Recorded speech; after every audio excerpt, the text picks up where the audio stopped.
우리 하나님의 말씀은 사무엘상 16장 1절에서 13절까지의 말씀을 교독하도록 하겠습니다.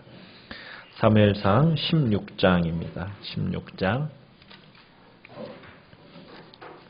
1절에서 13절까지를 교독하도록 하겠습니다. 16장 1절 제가 먼저 읽겠습니다. 여호와께서 사무엘에게 이르시되 내가 이미 사울을 버려 이스라엘 왕이 되지 못하게 하였거늘 내가 그를 위하여 언제까지 슬퍼하겠느냐. 너는 뿔에 기름을 채워가지고 가라. 내가 너를 베들레헴 사람 이새에게로 보내리니 이는 내가 그의 아들 중에서 한 왕을 보았느니라 하시는지라.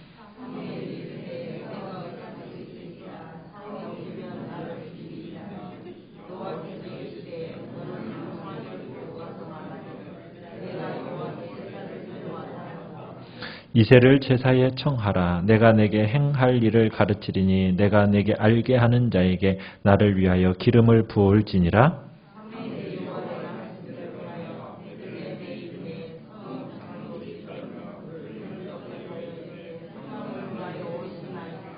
이르되 평강을 위함이니라. 내가 여호와께 제사하러 왔으니 스스로 성결하게 하고 와서 나와 함께 제사하자 하고 이새와 그의 아들들을 성결하게 하고 제사에 청하니라.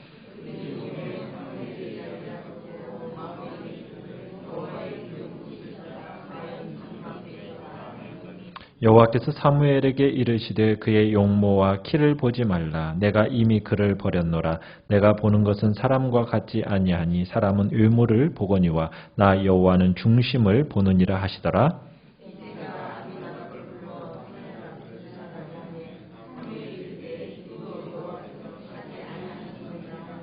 이새가 산마로 지나게 하매 사무엘이 이르되 이도 여호와께서 택하지 아니하셨느니라 하니라.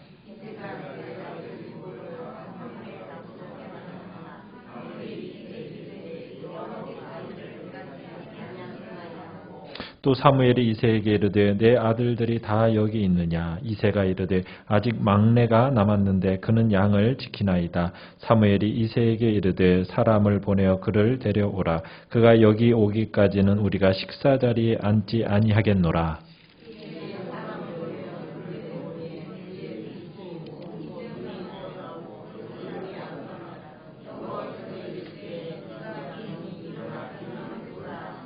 같이 읽습니다. 사무엘이 기름 뿔병을 가져다가 그의 형제 중에서 그에게 부었더니 이날 이후로 다윗이 여호와의 영에게 크게 감동되니라.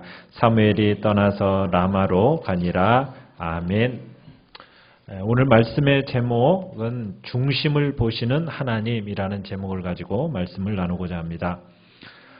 지난 시간에 우리는 하나님께서 사울에게서 왕위를 빼앗아서 그의 이웃에게 주시겠다라고 선언하시는 말씀을 보았습니다. 15장 28절을 한번 가보시면은 사무엘상 15장 28절에 그렇게 얘기하고 있습니다. 사무엘이 그에게 이르되 여호와께서 오늘 이스라엘 나라를 왕에게서 떼어 왕보다 나은 왕의 이웃에게 주셨나이다.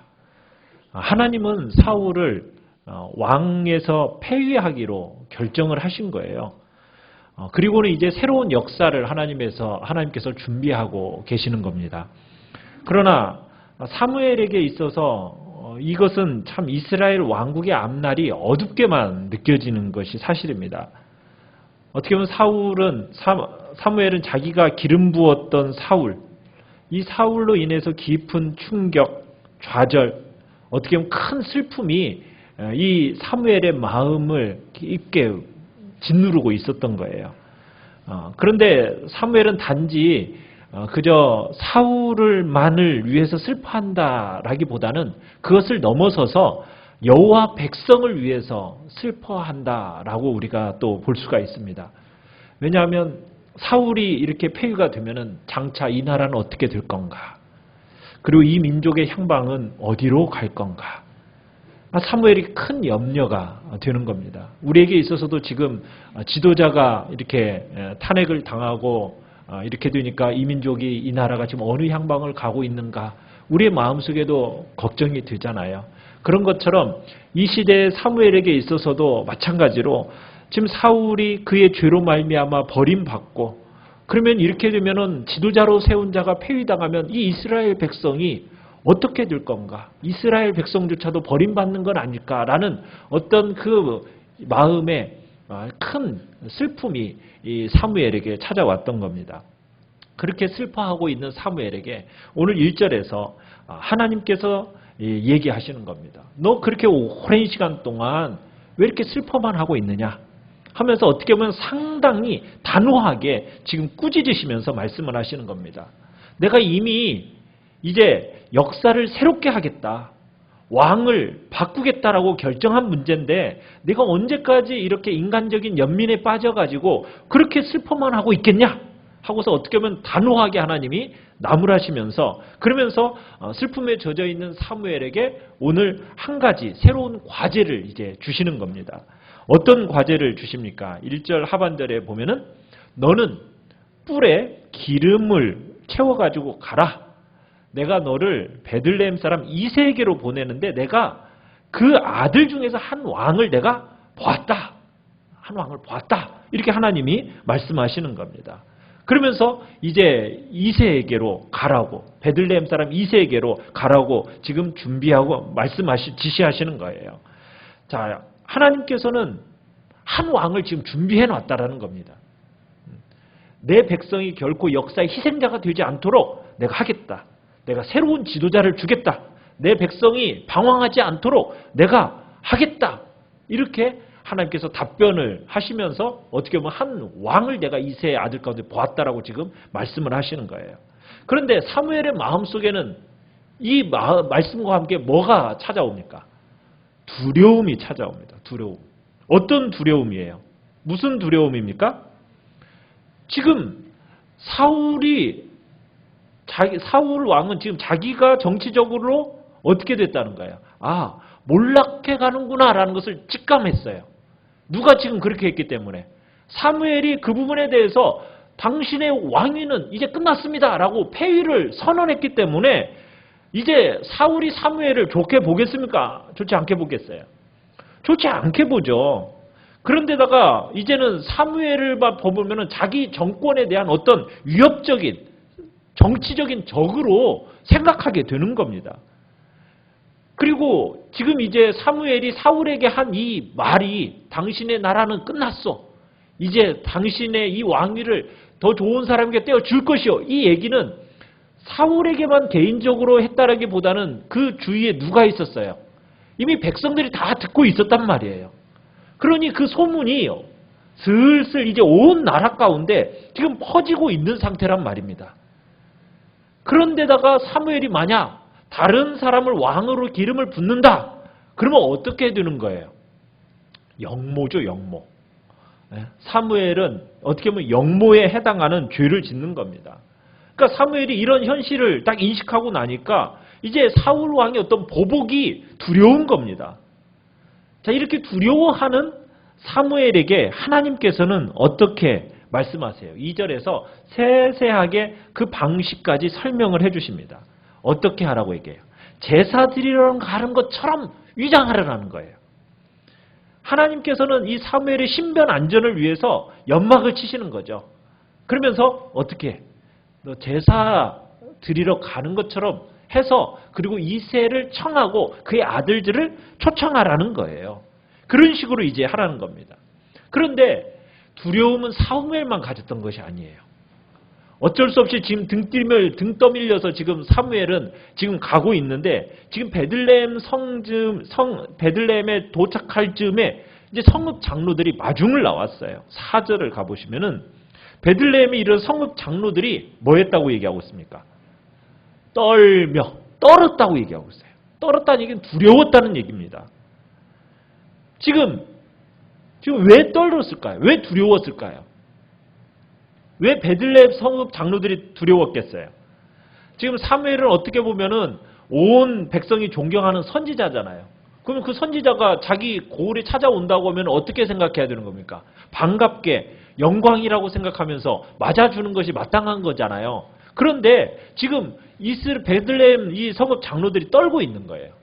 왜 그러냐면 이 당시 정서는 선지자가 어떤 개인의 집이나 어떤 지역을 방문을 하잖아요. 그러면은 좋은 일로 방문하기보다는 불길한 일로 간주가 됐어요. 왜냐하면 선지자들은 주로 정죄와 심판을 선언한 일이 많았거든요.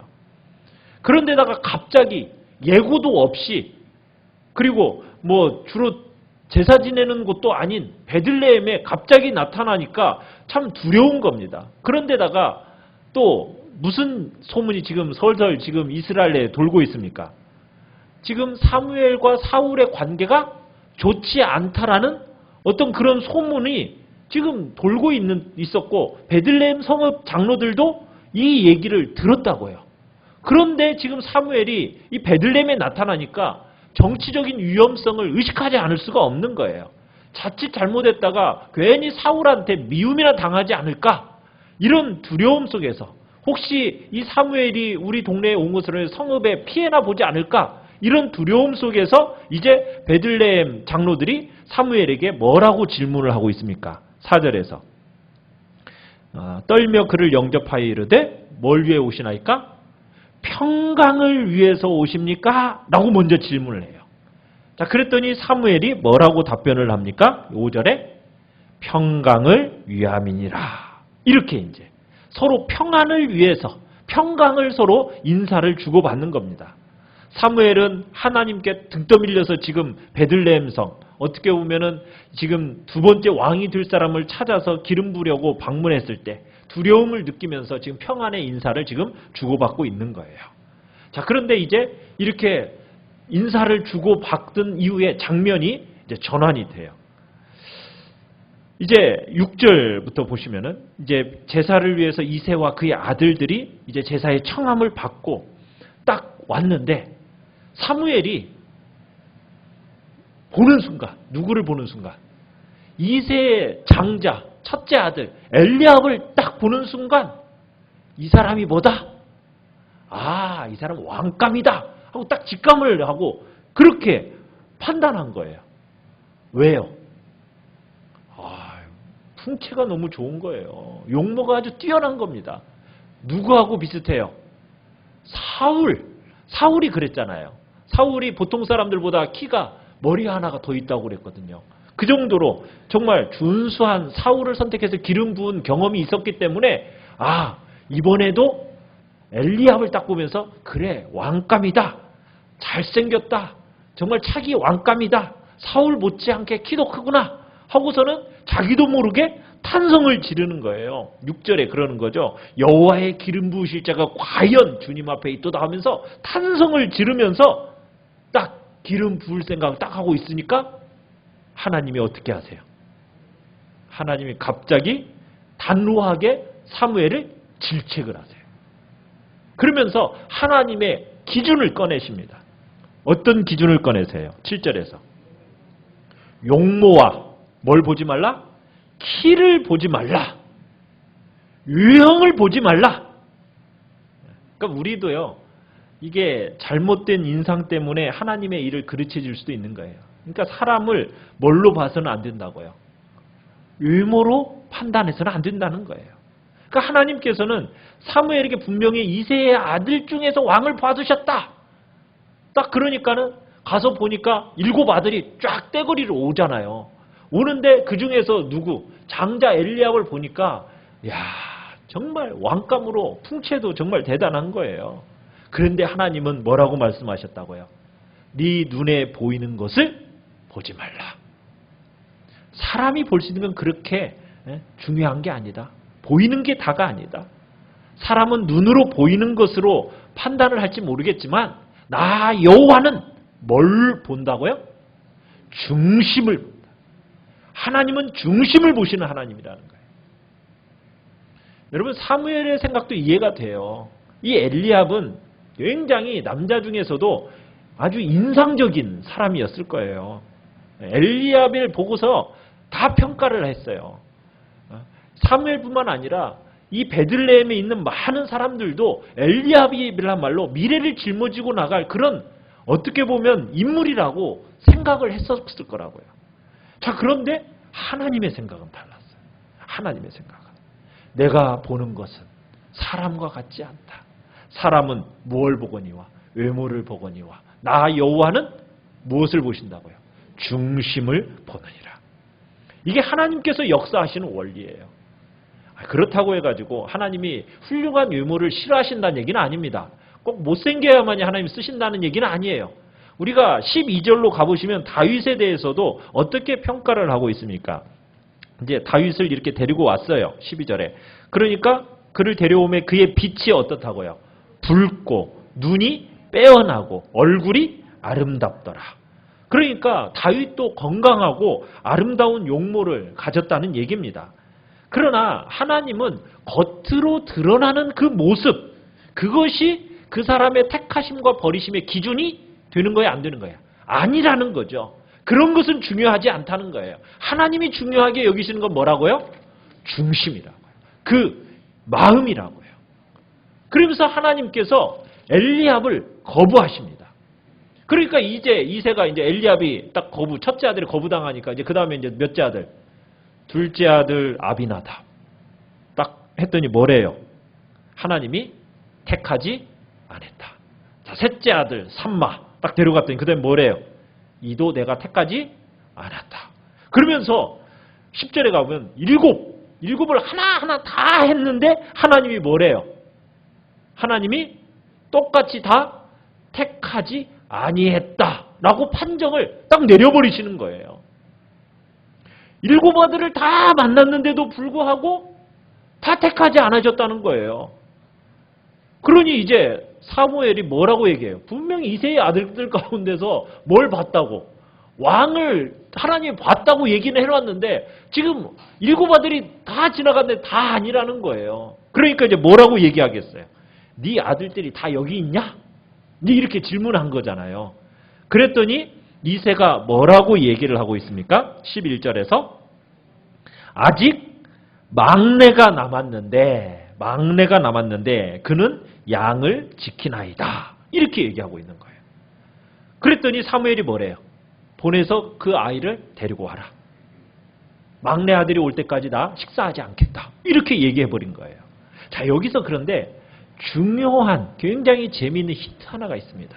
뭐가 있냐면 막내라는 단어예요. 막내. 아버지가 그를 뭐라고 불렀다고요? 막내. 여러분, 막내라는 단어 좋은 의미로 쓰입니까? 좀 이렇게 별로 좋지 않은 의미로 쓰입니까? 좋은 의미예요? 아니죠. 지금 막내가 남아있긴 한데 양치로 보냈습니다. 이게 뭐예요? 막내라는 이 히브리 말로의 비속어로 찌꺼기라는 뜻이에요. 찌꺼기. 네, 우리로 말하면 꼬맹이. 무슨 뜻이에요? 별 볼 일 없는 놈. 그죠? 여러분, 형제 중에 8이 있어요. 아들이 8이 있어요. 8 아들 중에 이 막내 하면은 그게 어른 대우 받습니까? 못 받습니까? 커도 절대로 어른 대우 못 받죠? 맨날 어린애. 그죠? 막내라는 게 그래요. 아들 8 중에 8번째라고 생각해 보세요. 그러면서 이 막내는 항상 하찮은 존재, 그다지 중요하지 않은 존재, 이런 뉘앙스가 깔린 말이 이 막내라는 단어 속에 들어있는 거예요. 그러니까 중요한 자리에 나설 때 정말 빠져야 할 인물, 그 집안에서 꼬마, 이게 이제 지금 다윗이었던 겁니다. 그러니까 다른 형제들은 지금 다 집에 있는데 지금 다윗은 어디가 있는 거예요? 혼자서만 멀리 들판에서 양치고 있는 거예요. 그것도 먼 곳에 가서 지금 업신여김 받는 거죠. 형제들 중에서도 업신여김 받는 거고, 그리고 베들레헴으로 지금 데리고 와야 한다. 지금 이런 생각하는 사람 한 사람이 더 있어요, 없어요? 없어요. 어떻게 보면 집안에서 이 막내의 위치라는 것은 과로 바뀝니다. 과로 밖에 있는 존재예요. 형들에게도 무시당하고 아버지한테도 별로 이게 시원찮은 아들, 별로 주목받지 않는 그런 하찮은 존재, 이게 지금 다윗의 모습이에요. 그런데 사무엘이 그를 데려오라는 거예요. 이 요구가 별로 이렇게 달갑지가 않은 거죠. 어색한 거죠. 불편하게 되어버린 거예요. 황급하게 지금 들로 보내서 막내를 지금 데려오는 겁니다. 하찮은 찌꺼기 하나 지금 데리고 와야 되는 거예요. 그러니까 여기에 지금 다윗이라는 이름도 안 나와요. 다윗이라는 이름은 언제 나와요? 13절에나 가서야 이제 나오는 거예요. 그 전까지는 다윗이라는 이름도 안 나와요. 지금 이새는 자기 아들들 그냥 7 아들들 엘리압 정말 크고 멋있는 장자 엘리압을 딱 중심으로 해가지고 자랑스럽게 뻐개기면서 지금 아들들을 딱 데리고 왔는데 다 아니라 하고서는 마침내 별로 정말 찌꺼기 같은 존재 그 다윗을 데리고 오라고 하니 여기 있는 사람이 얼마나 어색했겠어요. 그죠? 형들 7 형들도 어색하고 아버지 이새도 어색하고 또 사무엘도 도대체 이게 뭐야 이런 생각이 들었을 거예요. 마침내 그 막내 아들이 딱 들어왔어요. 자, 양치고 왔으니 그 몸에서 뭐 좋은 냄새 나겠습니까?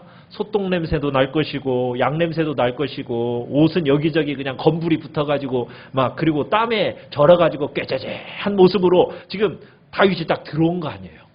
딱 들어왔는데 하나님이 뭐래요? 12절 끝에 뭐라고 얘기해요? 이가 그니 일어나 기름을 부어라. 이가 그니 일어나 기름을 부어라. 다윗이 선택된 놈. 다윗이 선택되고 기름 부음을 받은 거예요. 사람의 안목에 의해서 선택된 게 아닙니다. 아버지도 별 볼 일 없는 놈. 또 형제들도 마찬가지였어요. 심지어 사무엘도요. 별로 이렇게 그런 인물로 본 게 아니에요. 근데 누구만 보셨다고요? 하나님이 보셨다고요. 하나님이 보셨다는 거예요. 그렇게 해서 다윗이 선택되는 거예요. 그러면서 이제 다윗에게 기름이 부어집니다. 하나님의 영광에 살도록 기름이 부어져요. 정말 예상치 못한 일을 행하시는 하나님. 하나님의 역사는요 그런 것 같아요. 정말 예상치 못한 일을 행하시는 분이에요. 여러분 이새의 생각에는 막내를 데려와야 할 이유가 있다라고 생각이 됐어요? 없었어요? 데려와야 할 이유가 없다라고 생각이 됐었던 거예요. 그냥 너는 양하고 함께 있으면 돼. 별로 전혀 중요한 인물로 취급도 받지 않았는데 하나님은 뭐라고요? 이 사람이 크기다. 하나님은 보셨다는 거예요. 아버지도 빠뜨리고 그래서 사무엘에게 소개조차 안 한 이 다윗. 소개를 생각할 자체 그 생각조차 없었죠. 그런데 형제들에게조차 있을 만한 이 존재였던 다윗에게 하나님은 보셨다는 거예요. 하나님은 보셨다는 거예요. 어떻게 보면 전혀 조건도 안 맞아요. 스펙도 없고요. 뭐 누구하고 연결고리도 없어요. 사람들이 주목하지 않는 인물, 그 인물을 하나님은 보고 계셨던 거예요. 우린 여기서 인간의 기준을 폐하시는 그 하나님의 기이하고 신선한 역사를 보게 돼요. 사도 바울이 그런 얘기를 합니다. 고린도전서 1장 28절 29절에 하나님께서 세상에 천한 것들과 멸시받는 것들과 없는 것들을 택하사 있는 것들을 택폐하려 하시나니 이는 아무 육체도 하나님 앞에서 자랑하지 못하게 하려 하심이라. 하나님의 이 택하심이라는 것은 우리의 인간의 논리를 뛰어넘고 인간의 생각을 역전시키는지를 우리에게 보여주시는 거예요. 우리의 생각과 우리의 관습을 얽매여서 하나님께서 하시는 일을 보여주시는 거예요. 우리 하나님의 백성들로 선택받은 우리의 모습은 어떻습니까? 우리가 얼마나 뛰어나고 잘나고 정말로 세상 가운데서 특출나서 우리가 이런 자리에 서게 된 건가요? 아니죠. 하나님은 어떤 존재예요?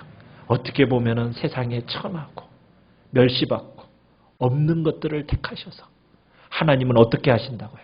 있는 것들 폐하시는 하나님. 그래서 아무 육체도 스스로 하나님 앞에서 자랑하지 못하도록 하게 하신 하나님. 그 하나님이 우리의 하나님이십니다. 자, 그 하나님께서 마침내 이제 사무엘로 하여금 이제 기름불병을 가지고 붓게 하세요. 13절에. 형제 중에서 이제 다윗에게 부었어요. 이날 이후로 다윗이 여호와의 영에게 크게 감동이 됩니다. 크게 감동이 돼요. 그러면서 하나님께서 이제 하나님의 종에게 맡기신 일들을 감당할 수 있는, 성취할 수 있는 능력도 함께 주시는 거예요. 자, 그리고 나서 이제 14절 이후를 보면은 양을 치던 그 목동이었던 이 다윗이 이제 어디로 들어가 있습니까? 궁궐 안으로 들어가요. 궁궐 안으로. 네. 목동에서 정말 들녘에서 밤이면 살인적인 취에다가 싸우고 또 맹수들과 그렇게 싸우면서 양떼를 지켜야 했던 이 다윗이 어떻게 보면 막내 아들이면서 가족들에게서조차 따돌림을 당했던 이 다윗. 사람의 기준에서 볼 때는 어떻게 보면 찌꺼기같이 여겨짐을 받았던 하찮은 인생이었던 이 다윗이 하나님의 그 오묘한 섭리 끝에 어디에 들어가게 되느냐면 궁궐로 들어가게 돼요. 인생의 역전의 계기를 맞게 됩니다. 놀라운 일이죠. 그런데 누가 이 다윗을 초청하는지 아십니까? 사울이 초청을 해요. 왕의 직을 아직 보유하고 있는 사울이 초청한다는 거예요. 왜 그런 일이 벌어지게 돼요? 사울에게 지금 14절에 가보면은 사울에게 하나님의 영이 떠나고 대신 뭐가 역사하고 있어요? 악령이 역사하면서 이 사울을 괴롭혀요. 번뇌케 합니다. 자, 그런데 이 당시에도 음악치료 같은 게 있었나 봐요. 음악치료 같은 것이 있었는지 이제 이 사울의 질병을 누구도 치료할 수 없는데 이 음악치료로 해보자. 그러면 아마 이 악령이 떠나갈 거다 하면서 누구를 찾게 됩니까? 수금을 잘 타는 사람을 구하자고 그래요. 하프를 잘 연주하는 사람을. 그러면서 어떤 사람이 추천을 해요. 누구를 추천해요? 다윗을 추천하는 겁니다. 다윗을. 18절에 가보시면 한번 읽어볼까요? 18절 시작.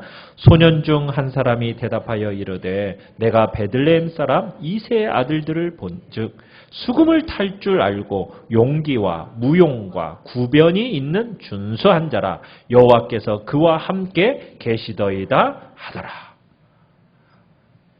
그 말을 듣고서는 이제 사울이 이새에게 딱 보내는 거죠. 그리고선 다윗을 궁궐로 데려와요. 19절에 이제 데리고 오는 겁니다. 네 아들 다윗을 내게로 보내라. 그래가지고 보냄 받아서 궁궐로 직접 초청을 받아서 다윗이 이제 궁궐로 들어오게 되는 거예요. 참 이런 반전도 없죠. 그렇지 않습니까? 가족들로부터도 열외, 어떻게 보면 열외로 취급받고 들판에서도 양떼나 치는 찌꺼기 같은 인생이었고 누구도 주목받지 않았던 다윗이 그 다윗을 누구는 보고 계셨어요? 하나님은 보고 계셨어요. 하나님은 보고 계셨어요. 여러분 이런 인생이 될 거라고 누가 상상이나 했겠어요? 다윗이 상상했을까요? 다윗도 상상 못했어요. 사울이요? 사무엘이? 아니면 그 아버지? 누가 이거 상상이나 했겠어요? 이런 꿈을 꾼 사람이 누구나 있겠어요? 아무도 없어요. 여러분, 우리 인간의 역사, 우리 개인의 역사를 만드시는 분이 누구입니까? 하나님이세요. 이 우리가 꿈꾸고 우리가 계획한다고 해서 이루어지던가요? 여러분 지금까지 지금 이렇게 한 이제 50년, 60년, 70년, 80년에 이렇게 쭉 지내오시면서 어떠세요? 지금까지 꿈꾸고 계획했던 것들이 어떻게 잘 이루어져 왔습니까? 그래서 지금의 모습이 되셨나요? 젊었을 때 그렇게 열심히 꿈을 꿔봤지만 어때요? 꿈대로 되어지는 것들이 거의 없어요. 그죠? 어느 누구도 그래요. 하루하루 그냥 살았을 뿐이에요. 그런데요, 하나님께서 그 오묘한 섭리와 경륜 가운데서 그 이야기를 엮어 가신다는 거예요. 엮어 가신다는 거예요. 갑자기 무료한 들판에 있었던 이 다윗이 화려한 궁궐로 장면이 전환되는 것을, 이 엄청난 역사, 그리고는 사울이 다윗을 어떤 사람으로 삼습니까? 21절에 가보면은 다윗이 사울에게 이르러 그 앞에 모셔서매 사울이 그를 크게 사랑하여 자기의 무기를 드는 자로 삼았다. 이렇게 얘기하고 있어요.